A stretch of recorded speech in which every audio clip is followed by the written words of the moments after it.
Hi LinkTree fam! So today is my big Q&A video. You guys submitted some really good questions about adoption, foster care, large family life. So today I'm gonna answer them. Okay, so to be able to read, unfortunately, I need my glasses. So I may be taking them on and off as I go.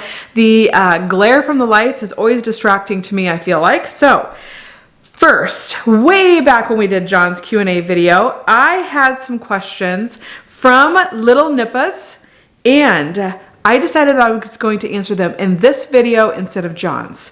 So there are a bunch of them. I'm going to try to go through them quickly so that way we get them answered, but I can get as many people in here that answered questions. Are you going to adopt or foster any more kids? Okay. That is always a toss-up, I feel like. We are always open to it. As a matter of fact, now that we're back in Omaha, we actually have spoken with the agency that we worked with previously, because a lot of times we can do respite care for kids. And since we're really good at working with kids and even kids with behaviors, that's actually what we specialize in. We feel like that is something that we are open to. So there is a chance, yes.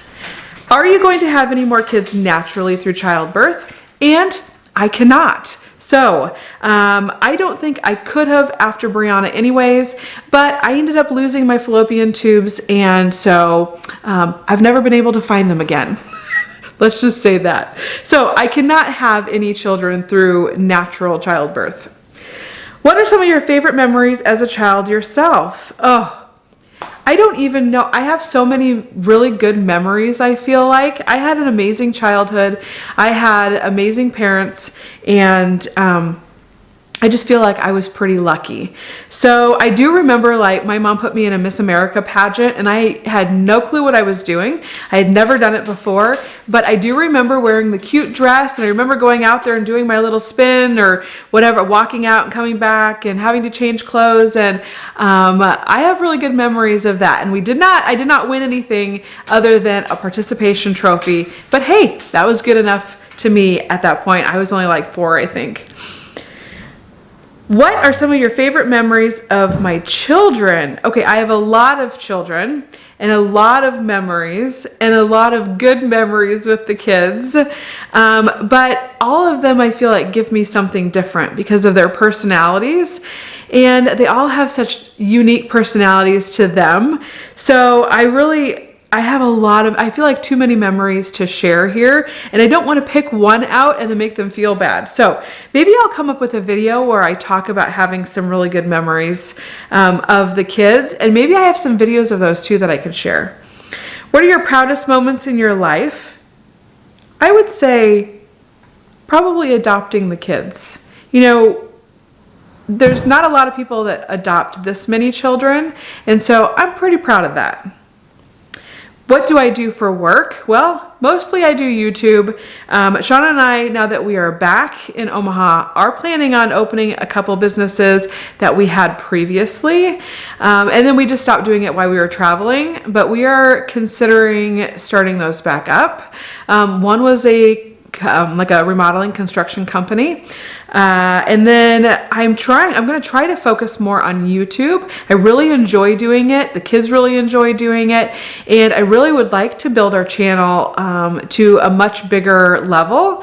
And I just love being able to share about foster care and adoption and large families and how to work with kids that have behaviors. And so I think I might focus a little bit more on that end of it. And we won't stop vlogging, but I do like sharing our life, and the kids love it. But I want to also make sure that I'm able to spread knowledge, which is like the whole reason I started this channel to begin with. Okay, favorite foods. I love crafting. Like, that's my favorite thing to do is craft. And hobbies, so crafting is a hobby. Favorite food?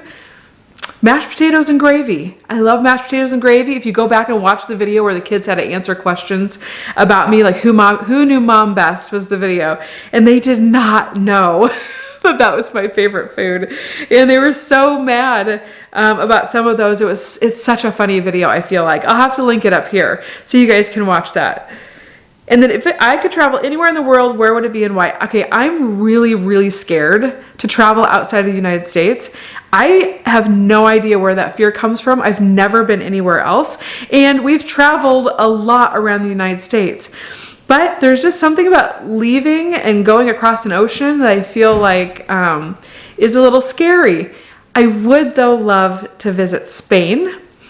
Because that is where our son lives right now. I think it'd be so cool to go visit. It seems like it's beautiful there. His base is right by an ocean, and it's like sunny and 70, I swear, almost all the time. The other place, though, is my grandma. She came on a boat here from Italy when she was little, like 2. And I always thought it'd be neat because, I knew her, and it was so cool to me that she lived in Italy and then came here on a boat. And I always thought that Italy would be a really cool place to go visit. Next, Jennifer Castillo. What is your best advice for potty training boys specifically?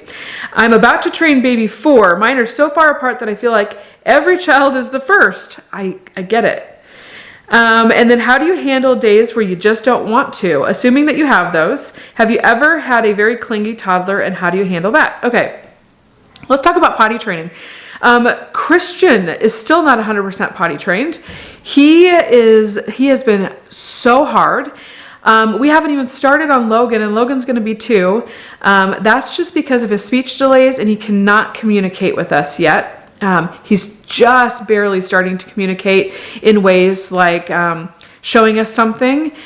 So he's really far behind in that. But Christian was the same exact way, and then as soon as he turned 2, it was like boom, and now he has no problem telling us what he needs. So, gosh, it is really individual, I feel like, for all of my kids. Brianna was my first, and she was potty trained like 100%, even overnight, by the time she was 18 months old. I feel like that's really young. But then the rest of the kids were mostly 2. I had some kids, though, that wore pull-ups all the way until they were 7 because they just had a hard time. They slept too deep. And so they had to wear pull-ups at night until their body and their brain were ready. I have found that it just depends on the kid, and really it's not something that you can push. They just have to be ready for it mentally and physically both. With Jade, we did use a bedtime alarm. That helped her. So then we tried the bedtime alarm for one of the other kids, and it didn't work for them. So everybody is just so individual that I feel like you just can't have the same expectations for every child. And I don't. So like I said, Logan's going to be 2 and we haven't even started yet. Christian is just turned 4, and he is like 99% potty trained. But if he wakes up in a pull-up, he will go to the bathroom in the morning if I don't change him immediately. So we are still working on that. I don't know what possesses him to do that, but it's just the way it is. So, and then yes, there are obviously days that you don't feel like potty training, and you know what? You just don't. Everybody has those days, and I feel like if you need a break, that it's not going to be beneficial for your child, because your energy isn't going to be positive. So if you need a break that day, you just take a break. That's how I feel about it. I'm sure there are people out there that feel differently about it, but after having this many kids and having them all be so different, I just feel like you do what you need to do for you and the child. Whatever works best. And then a clingy toddler, I feel like they've all had some sort of separation anxiety. I don't know if you mean like going to daycare, or if you mean like going to school, or I've never had any of them that are super clingy. What I do know, though, is that if you take a child to daycare, I've actually worked in a daycare, and you are, like as the parent end of that, you feel so sad leaving your child there crying. But as soon as you walk out that door and get in your car, I guarantee you within 30 seconds, the child has moved on. I saw that happen so many times, and the parents were devastated to leave their child crying, but I saw it on that end where I've left a child crying before, but then on the other side, I've been there where like within seconds they stop. So I think it's good to have a child that wants you. That means you're providing for their needs and they feel comfortable and safe around you. But on the other side, I know it can be hard. You just have to do your best to try to transition them. And again, I feel like it's a mental thing for the child. So it's when they are ready to kind of let go that they will let go. So don't feel bad. Sandra Lugo, okay, I know you had 2 questions on here. For your little ones that you have had since babies, how do you go about explaining adoption to them? Okay, this is really good. I got my little guy from the hospital and will have my adoption date next month. Congratulations, how exciting. Oh, so I would say we always talk about it. It's just part of our normal conversation. So I would say like maybe once your little one is, I don't know, 2, I would start bringing it up. Maybe read a book about it. There's all kinds of great books about adoption. I'll have to see if I can find the book, what it's called. It's like I Love You or something like that. I'll have to look and see. Anyways, it talks about how the little bear didn't grow up in their mom's tummy, it was in their heart or something like that.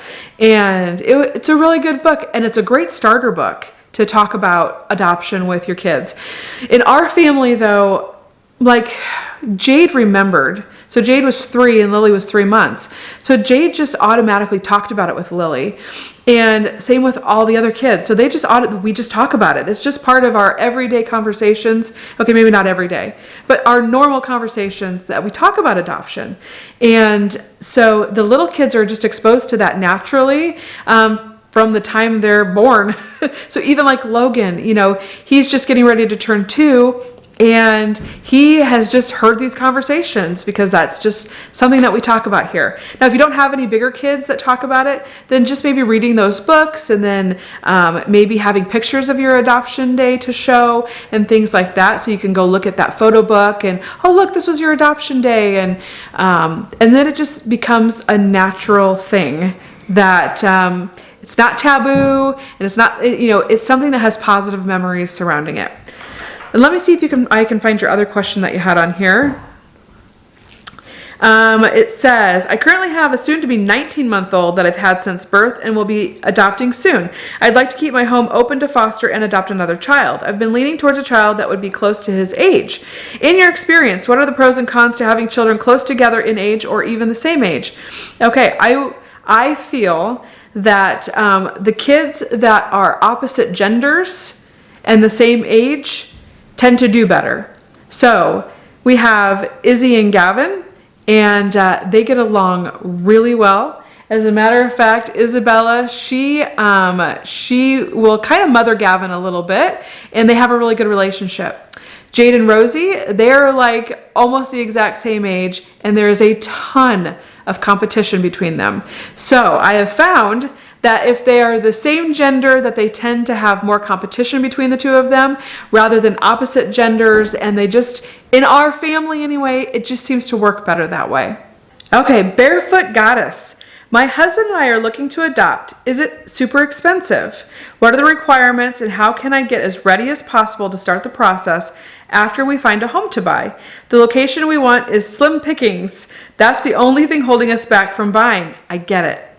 And we are from Georgia. That's amazing. We really weren't very far from Georgia in our North Carolina house. We were like, I think 2-hour drive from Atlanta.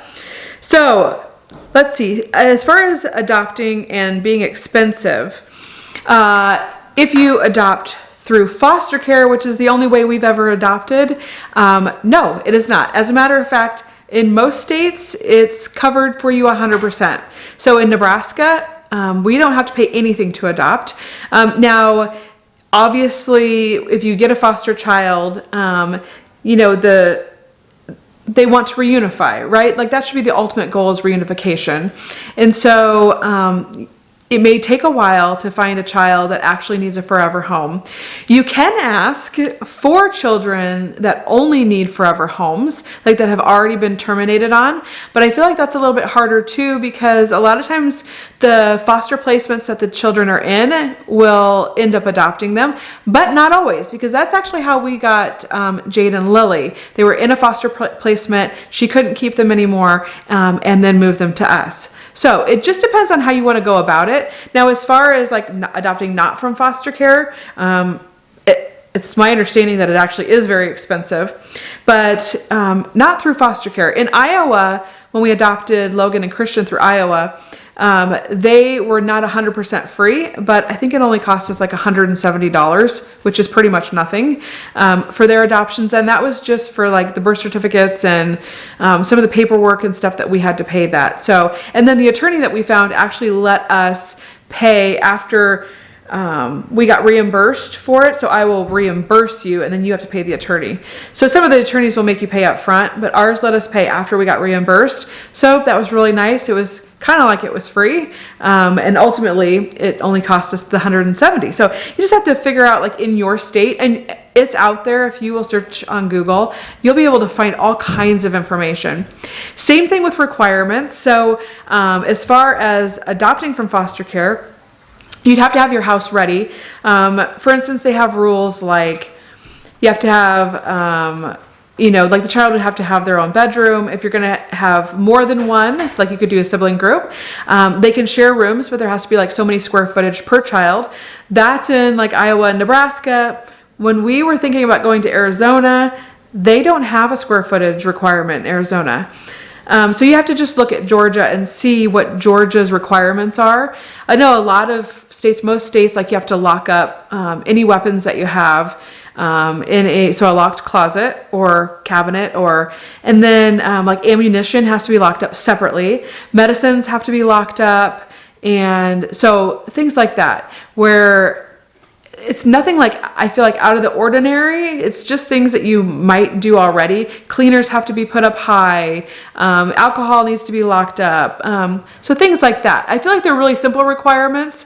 And so like pets have to be have to have their rabies shots and things like that. So you could go out and you can look, and I am like 100% certain that you can find those requirements on a website somewhere. And then also, if you have questions, you could look up an agency. I don't know if your area is through like straight through the Department like of Health and Human Services. That's what they call it here.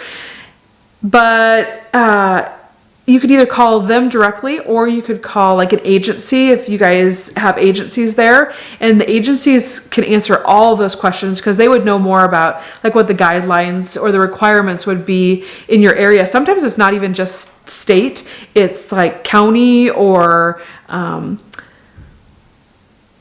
like they'll divide areas up, or so it just kind of depends. I know all states seem to be different, but there are a lot of things that are similar too, I feel like. Okay, let's see. Stephanie Moore.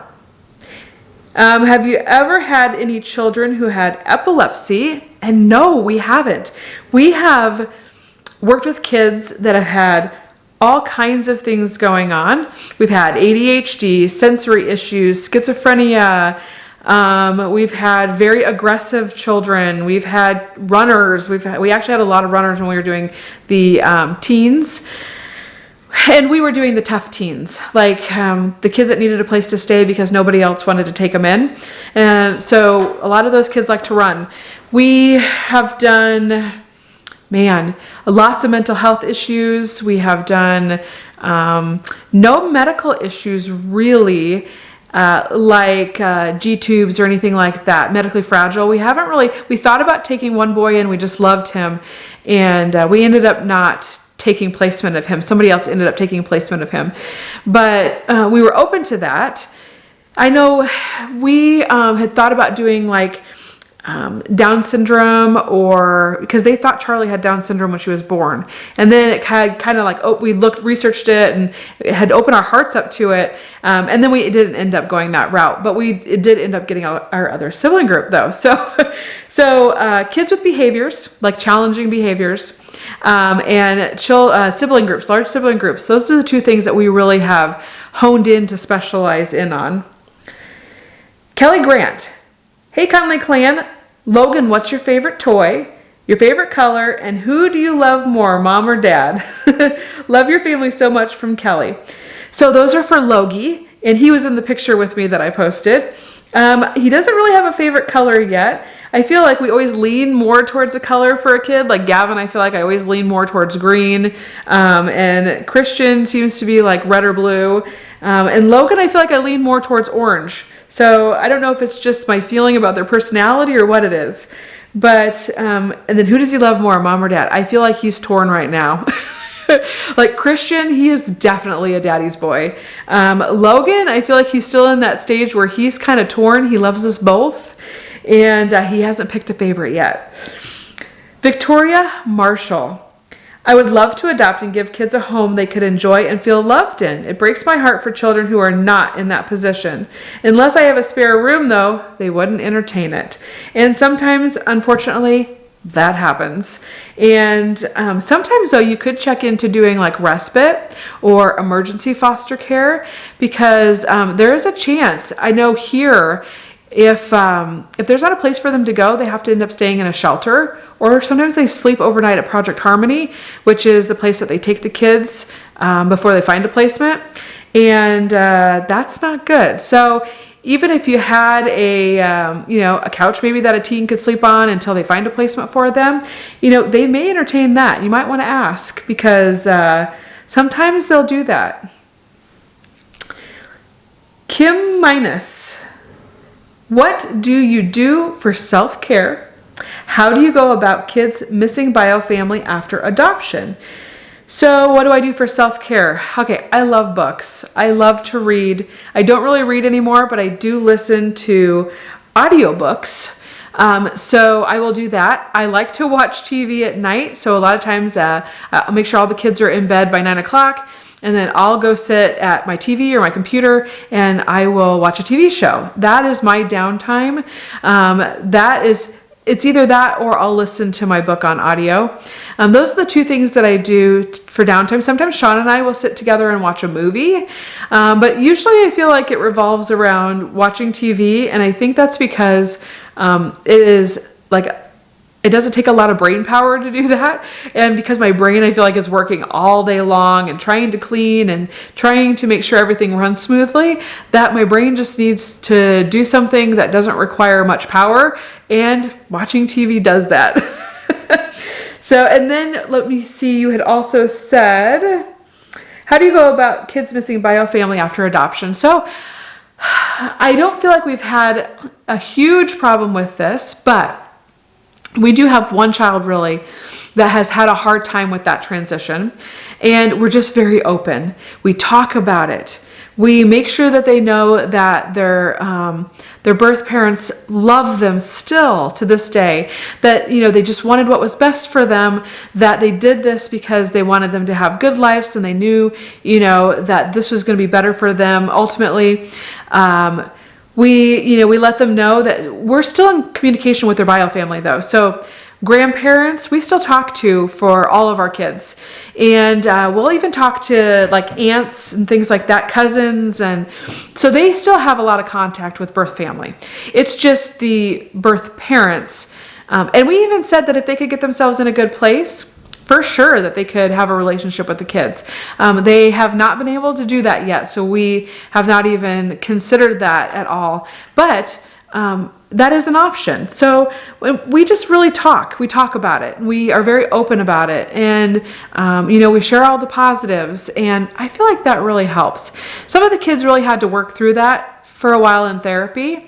But they ultimately all came to a point where they understood, and adoption means forever, and that was a hard concept for one of our kids, but they are at that point where they get it. But that doesn't mean they're not going to miss their family still. And we completely understand that. It does not hurt my feelings at all. I completely get it. And I'm sure I would miss my family too. And John had made a comment in his video where he said, like moving states, like we lived in Texas and then we lived in North Carolina, and we just wanted to come home. And he said that's kind of how it feels when you're in foster care. You know, you just kind of, regardless whether it's good or bad, you just want to go home. And I thought that was a great analogy. Do your family celebrate Adoption Day? Do the kids have an adoption book? We have adoption books. Jade is working on hers right now. The other kids, we just have their pictures, and we have pictures like grandparents have sent us when they were little, and we look through those. We have some of the kids, like we know their birth weight, and we have pictures of when they were previously, you know, with their birth parents, and we look through those sometimes. We do not celebrate gotcha days. We just feel like, I mean, adoption is a wonderful thing, but it's not something we feel like is necessary to celebrate. So we do not celebrate gotcha days, but we do love to celebrate just adoption in general, because all of our kids really have talked about wanting to do adoption when they get older. So I think that means that we must be doing something right. And what free resources come with the kids after they turn 18? I am not 100% sure. I know in Nebraska, I think they do college. So we will be looking into that.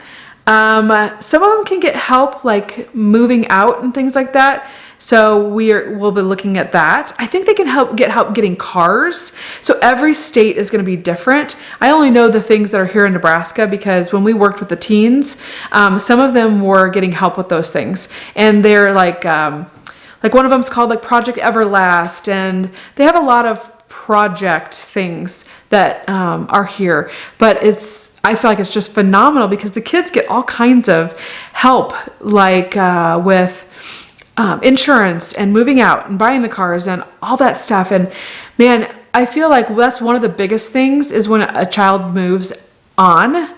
And if they aren't adopted yet, gosh, they have nobody to support them, and that just breaks my heart, which is one of the reasons why we really enjoyed doing the teens. And then, you know, getting them those services put in place. And a lot of times it's up to the caseworkers. And I feel like the caseworkers do a really good job here of making sure they really care about the kids and helping them out. That's what we found anyways with the ones that we've worked with. Donut Queen, it seems from your videos that your extended family is extremely supportive of your decision to foster and adopt. Have you ever, maybe in the beginning, had any pushback from any family members about your choice? And any advice for someone whose family is not supportive about their decision to foster or adopt? Okay, so yes, our family is really super supportive. And it wasn't that they were not supportive in the beginning. It's when we started taking in these super large groups of kids, or started adding on like all of the siblings being born, they kind of stopped and they were like, okay, are you guys sure? Like, are you sure this is what you want to do? You know, that's a lot of kids. And I get it. But we have always prayed about it. We have always gone with what we feel like, you know, God is telling us. And so we've always felt like we were doing the right thing. We knew that God would give us what we needed.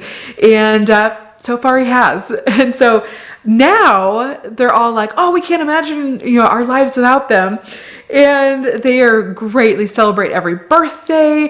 They always want us to come over for family gatherings. And like, they have been all of our family, all our, like, my best friend is my cousin.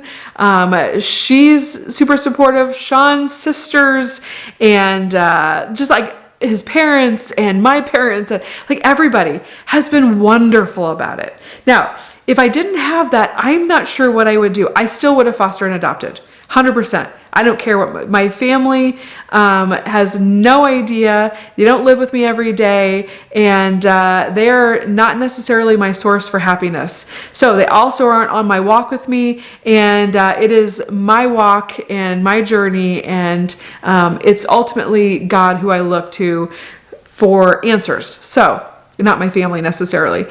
So I feel like if my family wasn't supportive, I still would have done it. And if they weren't supportive, well, I guess then that family member just would be choosing not to be a big part of our lives. Not that they'd have to be cut out completely, because they wouldn't, but I probably just wouldn't make them a big part of my life, because if they weren't supportive of what I wanted to do, then I feel like people that want to be a big part of your life will support you. That doesn't mean that you don't tell them how you feel. That doesn't mean that you don't tell them, hey, I think this might be too much for you, because I think that that's being a good family or friend. But ultimately, it's your decision, and I feel like people should support you in what you want to do, because sometimes it's about making mistakes in life. So not that this would be a mistake, just in general, if people choose to do things, I feel like sometimes people just have to take that walk. And so one other thing you asked, and you said, any advice for someone, okay, whose family is not supportive? Also, did you ever say no when receiving a placement call? And what might be your reasoning for saying no, if you have? Thanks, Raya. Thank you for the questions. Yes, we have said no. When we were taking the 5-day stay kids, which were the teens that really were, they had a hard time placing, we got a phone call, and it was a child, and we were not supposed to be able to say no. But they did let us if we felt, and we didn't say no very often to anybody, but it was a child who had been abused, and they liked to show themselves off. And we had little kids, so we had Jade and Lily and Gavin at the time. And we just felt like with the little kids that was not an appropriate placement for our house. And we said, absolutely not. Also, you have to know your limits. So I know that taking in kids that steal is a very big trigger for me. I'm not sure what it is. It feels very invasive. It feels like your privacy has just been completely taken away from you. And I just have a really hard time with that. I didn't know that until I had it happen to me. And I had it happen to me twice. And it just felt so horrible that if I knew that a child was a stealer, that normally I would say no to those kids, because I knew that it was not good for me.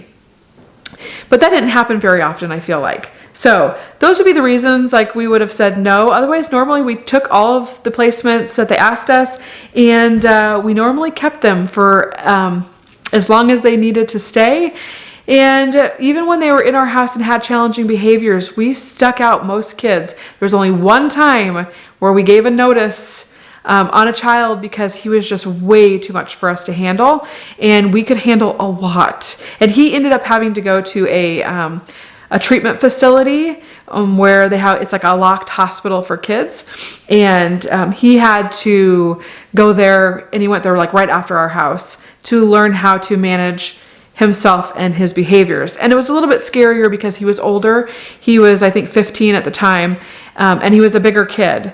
And so when I was by myself with him, sometimes I was a little worried. Sean would have to take off work a lot to come home and help me. So Cambry 4932, it says, what's one thing you like about all of your kiddos, and what do you enjoy doing with them individually?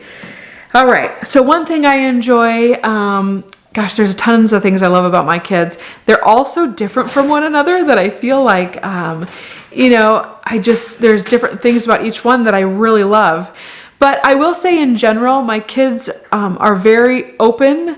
They're very open-minded. They're very open to learning. They all are very good about going out and researching things so that way they can have their own opinions. They are very good learners. They're very good.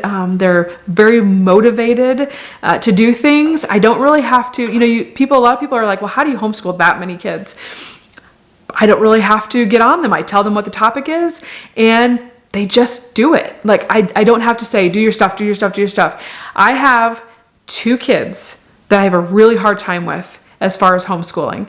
But out of, what am I homeschooling? 11, 10, 9, I'm homeschooling 9 kids. And only 2 having to do that, that's pretty good, I feel like. So, so that is probably what I love most. And what do I like doing with them individually? I tell you, usually we do things in small groups. So Individually, I would say it would depend on the child. So I love to color. I love to craft. My kids love to color and craft. I love to draw. They love to draw. We love books. A lot of us love books. But a lot of times I feel like we end up doing things in small groups. So maybe, 2 or 3 of the kids at a time. Sometimes we'll go like on car rides and 1 or 2 of the kids will go with, and you get to kind of just talk. I love talking to the kids. I enjoy getting into conversations with them about things, whether it's what's going on in the world or whether it's how they feel about, this or that.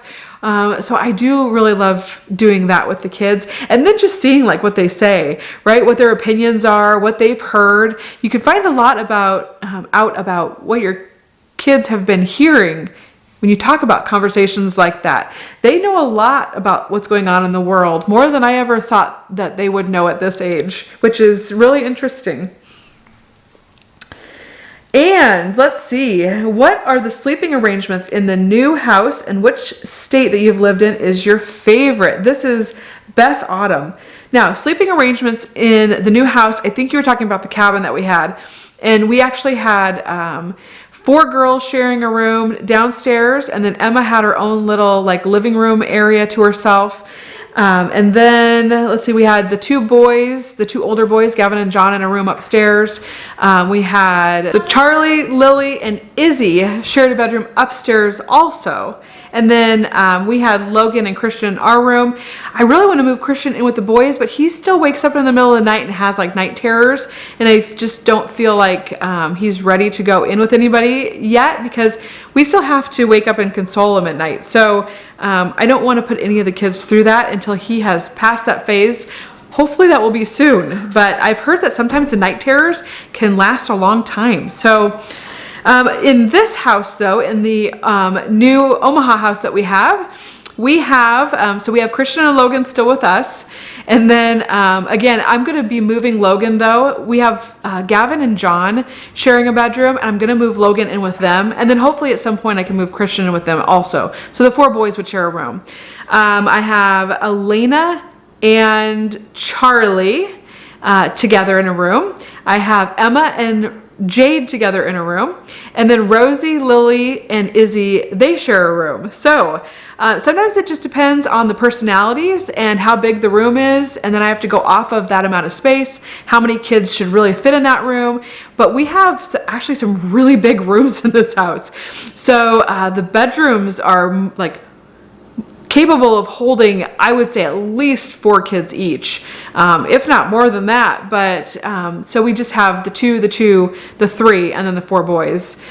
So that is what it looks like now. I will give you guys just a little bit of a house tour and show you around and show you what we're going to be doing. And we love remodeling, and so we will have some of that coming up, because even though the house was built in like 95, I think, it still looks nice. It just needs a little bit of updating, and we like to put our own spin on things, and the kids are all excited. They want to decorate their bedrooms, and there's all kinds of things that they've been looking up online that they want to buy. And so I'm sure we will have all kinds of things going on in this new house. And your last question was which state that I lived in is my favorite, and that would be North Carolina. I love Texas. I kind of like the ocean. It's pretty to look at. I didn't necessarily love going there. Sean took the kids all the time.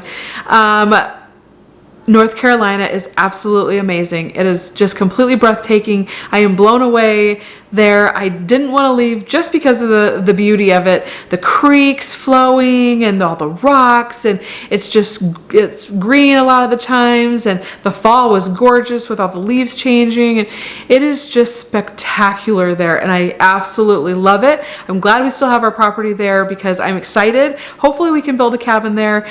That would be the ultimate dream, I think, is having a cabin there, because I just love it so much, and I love their weather. And even though it's not home, because home is where I feel like our hearts really are, and we really need to be here, and this is the place for us to live, I still love North Carolina the best. But for now, thank you so much for the questions. I love answering. You guys had some really good questions this time, I feel like. So I love talking about foster care and adoption. I love talking about the kids, and I love talking about working with them, especially the challenging ones, because that has just really been a passion for us. So thank you guys so much, and we will talk to you next time. Bye.